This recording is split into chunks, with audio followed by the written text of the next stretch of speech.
Shalom, Bapak, Ibu, dan saudara-saudari terkasih. Salam sejahtera dan salam damai bersama Yesus Kristus. Marilah kita membaca, mendengarkan, dan merenungkan sejenak firman Allah.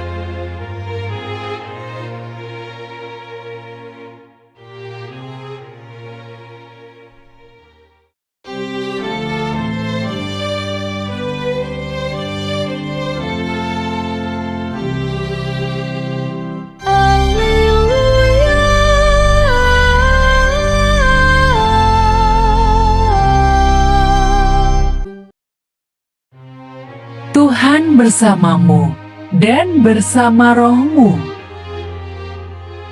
Inilah Injil suci menurut Matius.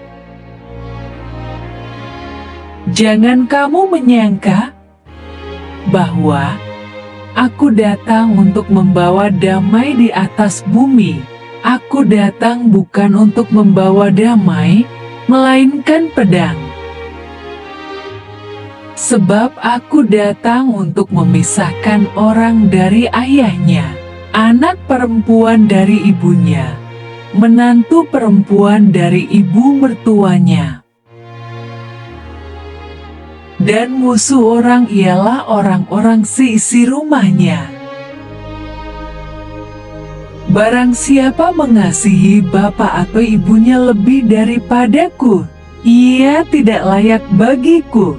Dan barang siapa mengasihi anaknya laki-laki atau perempuan lebih daripadaku, ia tidak layak bagiku. Barang siapa tidak memikul salibnya dan mengikut aku, ia tidak layak bagiku. Barang siapa mempertahankan nyawanya, ia akan kehilangan nyawanya. Dan barang siapa kehilangan nyawanya karena aku, ia akan memperolehnya.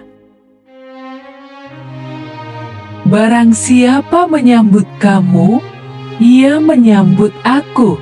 Dan barang siapa menyambut aku, ia menyambut Dia yang mengutus aku. Barang siapa menyambut seorang nabi sebagai nabi, ia akan menerima upah nabi. Dan barang siapa menyambut seorang benar sebagai orang benar, ia akan menerima upah orang benar.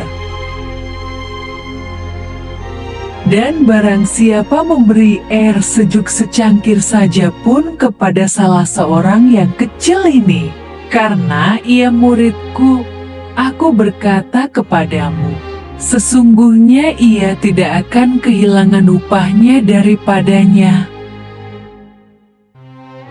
Setelah Yesus selesai berpesan kepada ke-12 muridnya, pergilah ia dari sana untuk mengajar dan memberitakan Injil di dalam kota-kota mereka. Demikianlah sabda Tuhan.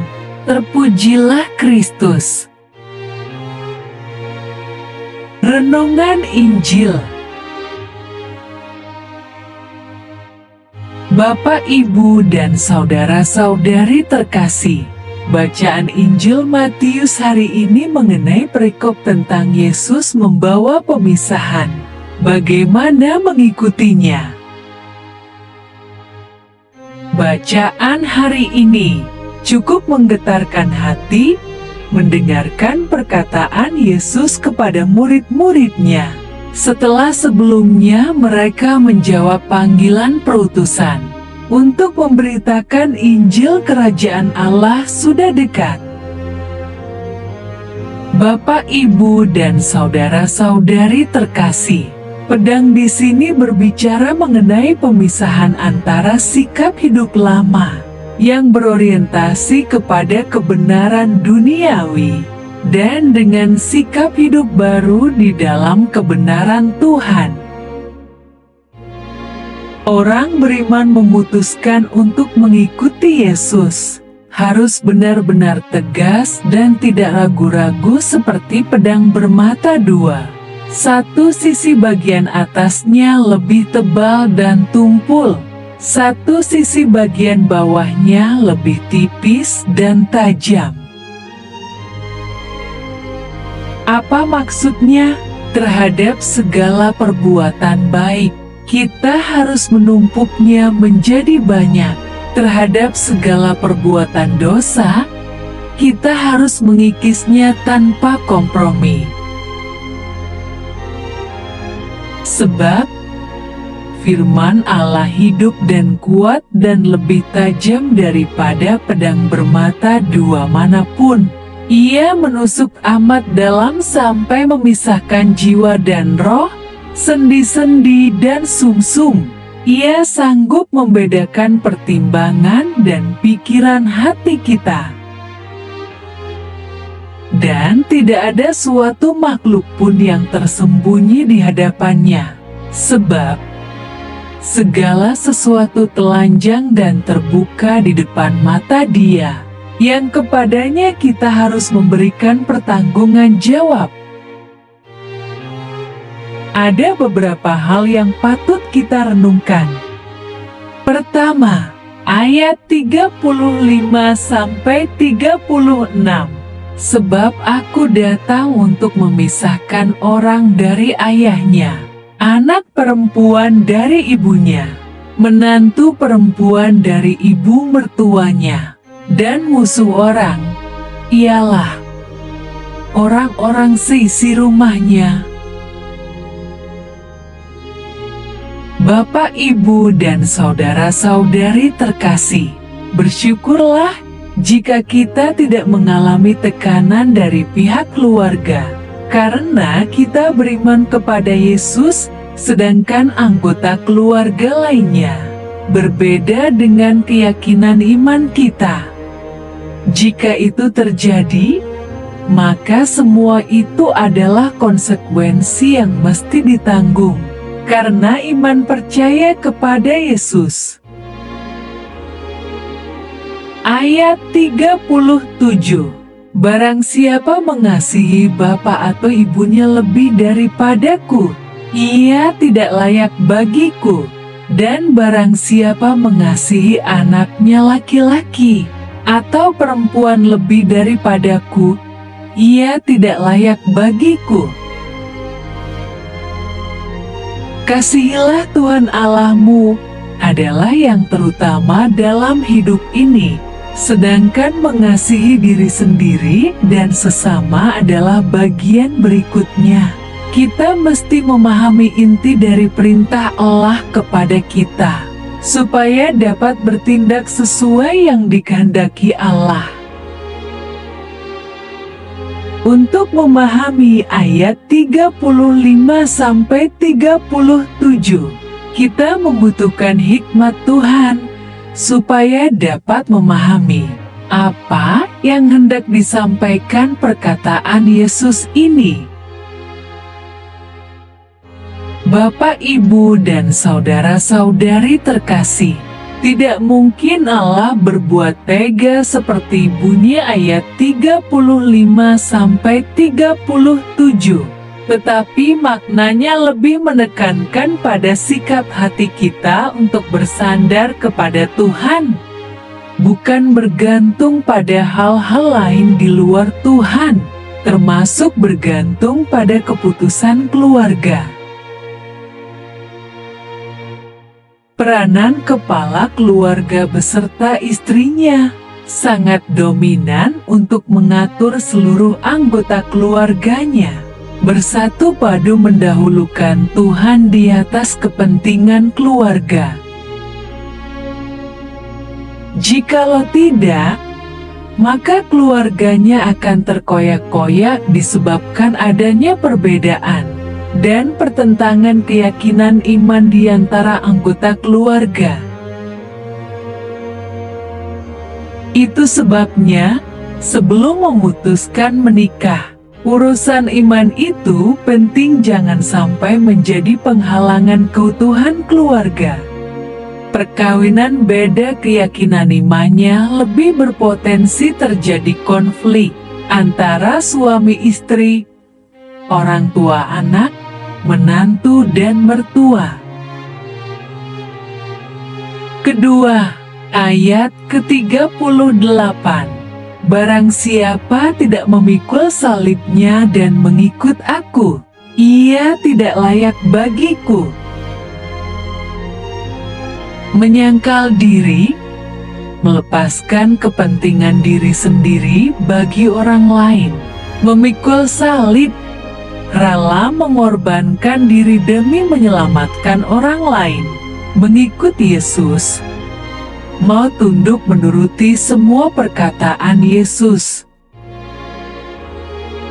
Terkadang kita sudah berbuat baik kepada orang lain, namun akibatnya justru menyebabkan kita berada dalam kesulitan.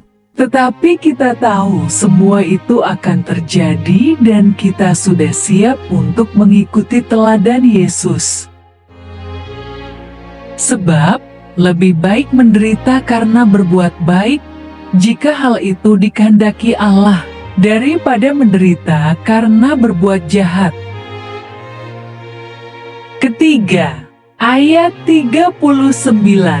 Barang siapa mempertahankan nyawanya, ia akan kehilangan nyawanya. Barang siapa kehilangan nyawanya karena aku, ia akan memperolehnya. Mengikuti Yesus harus secara total, tidak boleh setengah-setengah.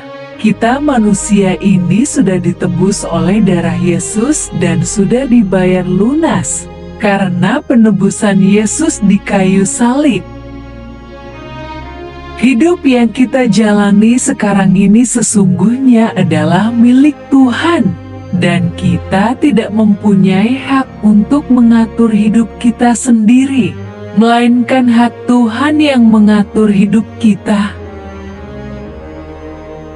Pengetahuan dan pemahaman hal ini, tidak banyak orang beriman kepada Yesus.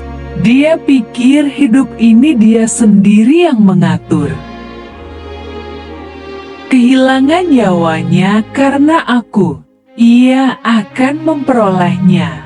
Artinya, kita mau menyerahkan diri seutuhnya kepada Yesus, maka kita memperoleh kehidupan kekal. Nyawa itu berbicara mengenai sumber kehidupan.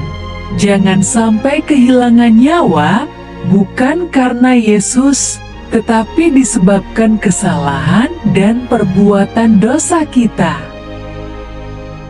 Kita adalah pengikut Yesus. Sudah selayaknya kita mencontoh teladan Yesus, yang senantiasa memberi dirinya untuk kepentingan orang lain, supaya mereka mengalami hidup berkelimpahan berkat-Nya. Bapak, Ibu, dan saudara-saudari terkasih, semoga kita bersedia mengikuti Yesus dengan segala konsekuensinya, dan memfokuskan hidup kita berpusat pada Yesus, supaya kita beroleh hidup dalam kekal. Marilah berdoa. Allah Bapa, sumber pengharapan, Engkau telah mengikat perjanjian dengan semua orang melalui Yesus yang terurapi. Semoga kami selalu berpegang teguh pada Dia dan berkembang menjadi umat yang patuh setia. Dengan pengantaraan Yesus Kristus, Putra-Mu, Tuhan kami, yang bersama Dikau, dalam persatuan Roh Kudus, hidup dan berkuasa, Allah, sepanjang segala masa. Dalam nama Bapa, Putra, dan Roh Kudus. Amin. Terima kasih sudah mendengarkan dan merenungkan firman Allah.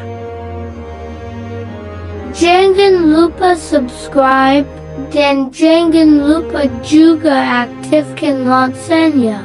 Terima kasih, Tuhan Yesus memberkati.